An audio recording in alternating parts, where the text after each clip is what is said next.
Setiap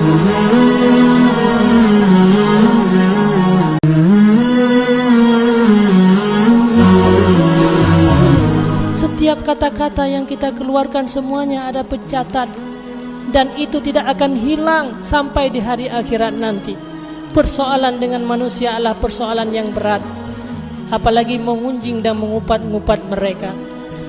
Maka marilah kita kasih sayang kepada sesama muslim. Karena apa? Karena mereka juga sama seperti kita dikala dia lahir di atas permukaan dunia ini. Kita menjadi tokoh hanya karena Allah. Kita hebat hari ini hanya karena Allah, bukan karena kemampuan.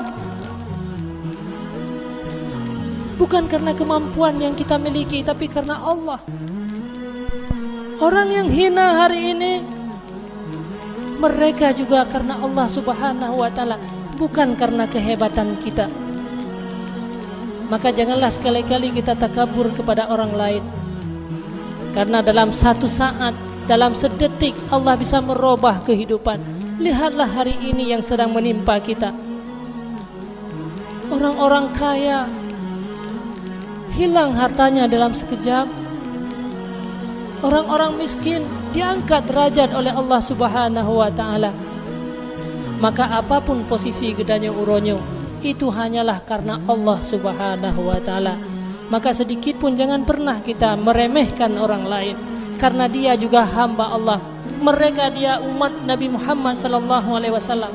Rasulullah mengalirkan air mata kepada umatnya, tidak hanya sebagian umat, tapi untuk semua umat Nabi Muhammad sallallahu alaihi wasallam.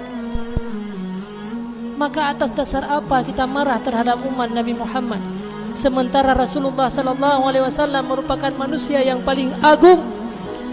Beliau mengalirkan air mata untuk keselamatan umat, untuk kebahagiaan daripada umat Nabi Muhammad.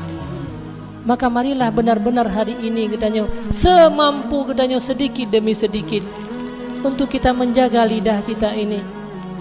Lidah ini merupakan nikmat yang diberikan oleh Allah. Lihatlah orang-orang yang bisu hari ini.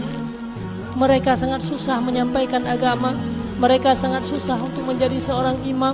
Mereka sangat susah dalam menjalani kehidupan itu takwa kepada Allah. Tapi lidah yang diberikan oleh Allah kepada kita yang hari ini merupakan nikmat yang paling besar. Maka jangan kita sia-siakan.